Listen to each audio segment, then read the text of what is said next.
गांधी जी ने कोई पदयात्रा ऐसी नहीं की है। गांधी जी ने पूरे देश की यात्रा की है। चंपारण जब वो आए तो शायद उस जमाने में कई बार पैदल भी जरूर चले होंगे। गांधी जी ने कोई ऐसी पदयात्रा नहीं की, लेकिन गांधी जी ने आपने जो बात बताया वो रास्ता जरूर दिखाया है, जिसके मूल में ये बात है कि राजनीतिक तौर पर कोई बड़ा परिवर्तन तभी हो सकता है जब आप समाज के स्तर पर प्रयास करें। राजनीति जो है वो समाज का आईना है।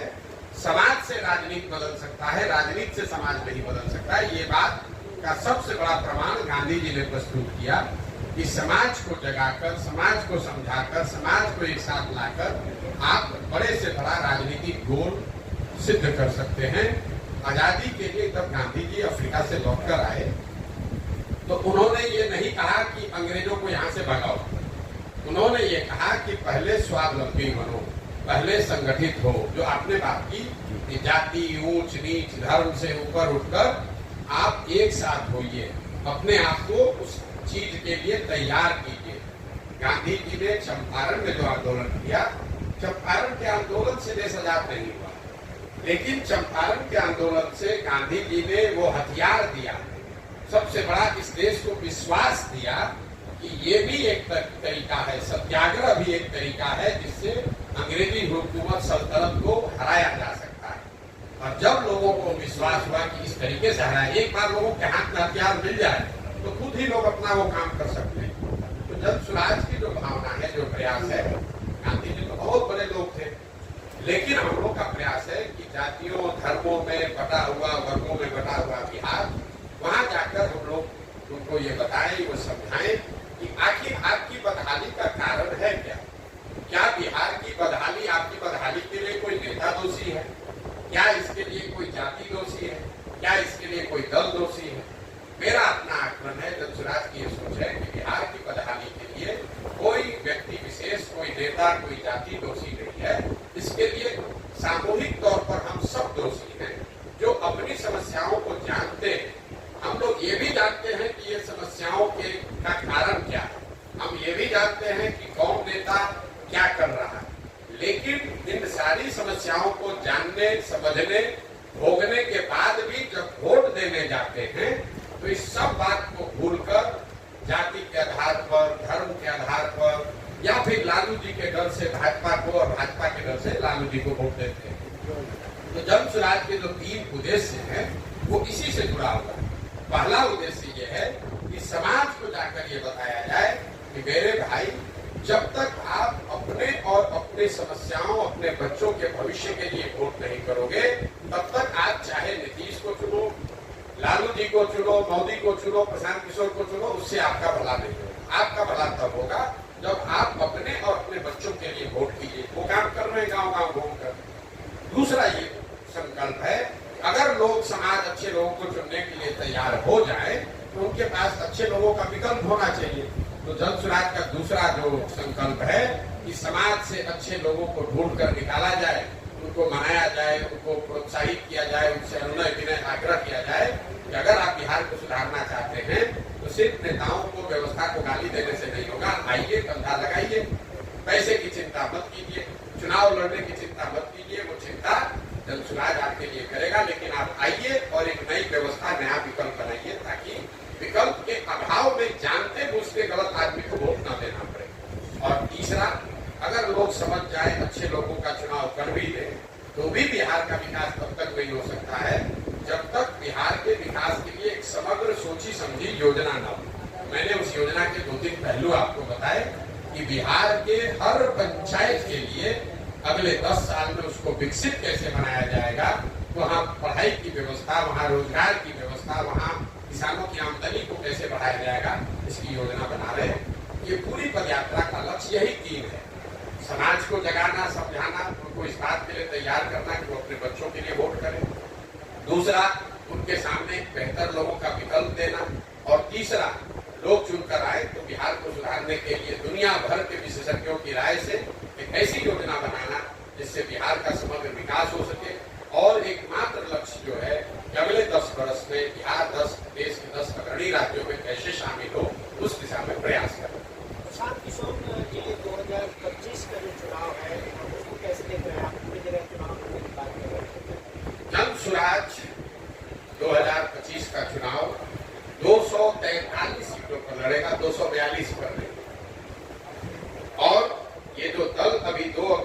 2024 को बनने जा रहा है, आप देखेंगे कि इस दल को कौन लोग बना रहे हैं।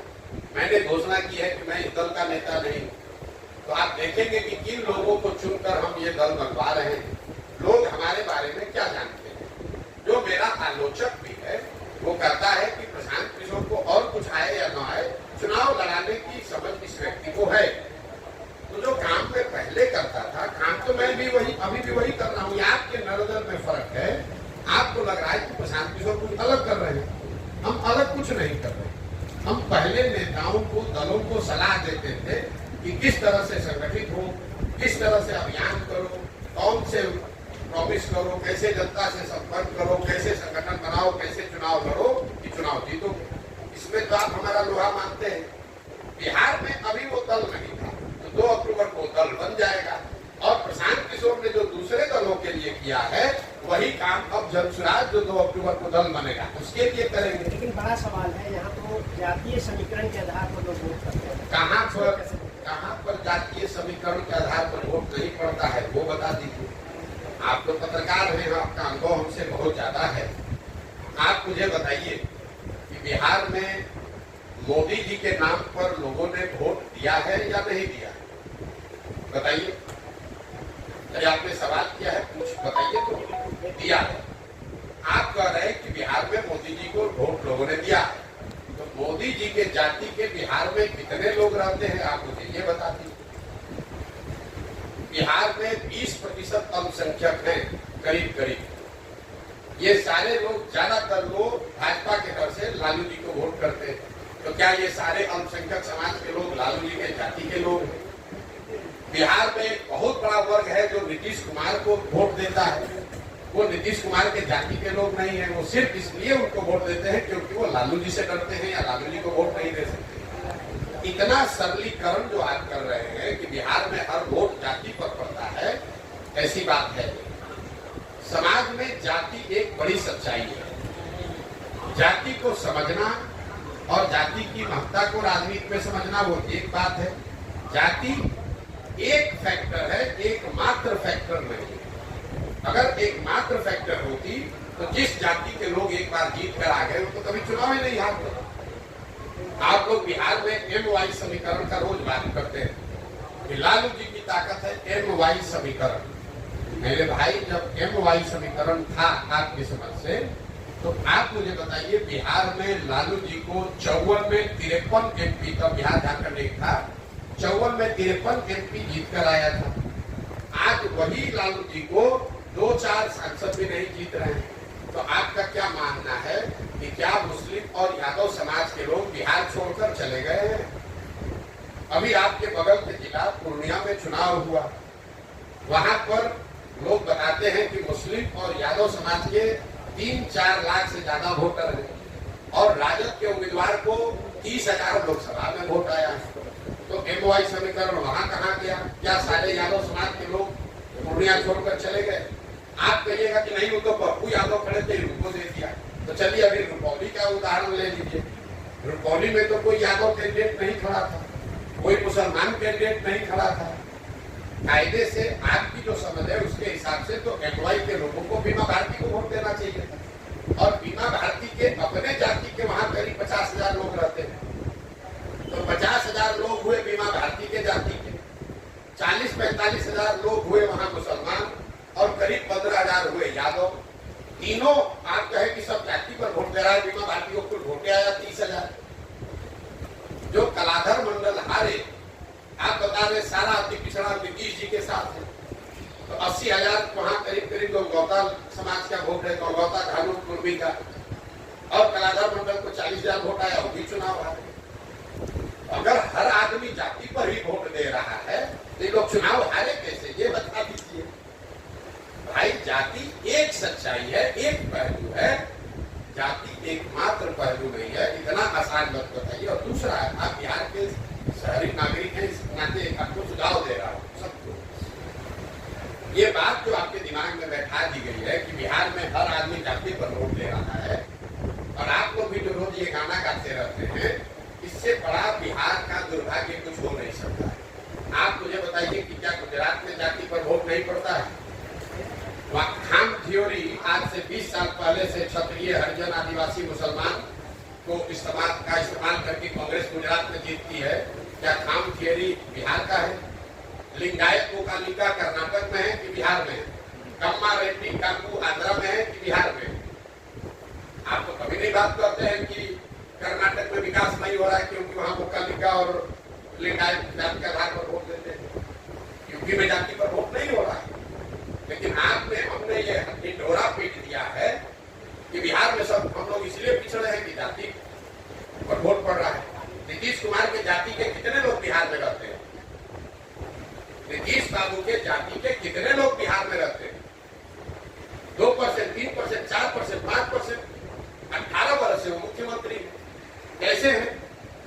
क्योंकि उनकी अपनी जाति के साथ साथ बहुत सारे अन्य वर्ग के लोग उनको वोट देते हैं। आप कहिएगा उन्होंने भैया ईबीसी कॉम्बिनेशन बनाया, अति पिछड़ा कॉम्बिनेशन बनाया, ये तो कहिएगा। अगर नीतीश बाबू अति पिछड़ा का कॉम्बिनेशन बना सकते हैं तो आप भी अति पिछड़ा का बना सकते हैं। ये कौन रोका है? कहाँ संविधान में लिखा है कि नीतीश बाबू के जाति के लोग अति पिछड़ों को जोड़ सकते हैं और दूसरे जाति के लोग अति पिछड़ों को नहीं जोड़ सकते? अगर लालू जी गरीब के नेता हो सकते हैं तो कोई दूसरे समाज का आदमी भी गरीब का नेता हो सकता है। ये कहां से आपको दिमाग में बैठा दिया गया? ये आपके दिमाग में इसलिए बैठाया गया है कि बिहार में पिछले 30 वर्ष में आंकड़ा याद रखिए, जो भी नेता बना है, जो भी यहाँ सांसद विधायक बना है, वो चाहे किसी दल से बना हो, वो सिर्फ 1250 परिवारों का ही परिवार का सदस्य है। 1250 परिवार के लोग ही यहाँ पर मंत्री, विधायक, सांसद बने। और उन्होंने ये डर बैठा दिया समाज के मन में कि अगर तुम्हारे पास पैसा नहीं है, जाति नहीं है, तो तुम चुनाव नहीं लड़ सकते। मैं आपको उदाहरण देता हूँ। लोगों को लगता है लालू जी का परिवार का पार्टी है, कोई कहता है रामविलास जी का पार्टी परिवार का पार्टी है। आप भाजपा का उदाहरण ले लीजिए। बिहार में भाजपा का नेतृत्व कौन कर रहा है? सम्राट चौधरी। सम्राट चौधरी कौन है? शकुनी चौधरी के लड़के। शकुनी चौधरी जी जब इस राज्य में कांग्रेस का शासन था तो उसमें विधायक और मंत्री थे। जब लालू जी का शासन आया तो उसमें भी विधायक मंत्री बने शकुनी चौधरी। जब नीतीश बाबू का शासन आया तो उसमें भी विधायक मंत्री बने शकुनी चौधरी। जब मांझी जी मुख्यमंत्री बने तो उसमें भी शकुनी चौधरी विधायक मंत्री।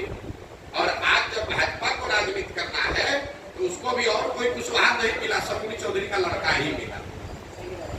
तो आपको लग रहा है कि हम कांग्रेस को हटा के लालू को लाए, लालू को हटाकर नीतीश को लाए, नीतीश को हटाकर भाजपा को लाए किसी को परिवार, तो वही शकुनी चौधरी का ही जो शासन कर रहा है, वही 1200 परिवार शासन कर रहा है।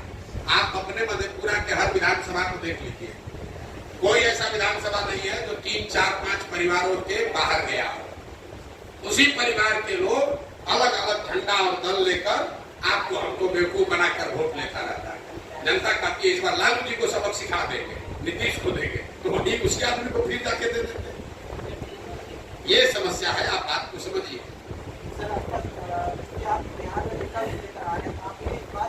हम विकल्प लेकर नहीं आए हैं, हम बिहार के लोगों को ये बता रहे हैं। भाई नीतीश कुमार की यही तारीफ है कि राजनीति के अपने अंतिम दौर में भी नीतीश ने ये साबित कर दिया कि बिहार में जितने हैं ये सब उनके पीछे पलटने वाले लोग हैं, इनकी आपस की कोई ताकत नहीं है।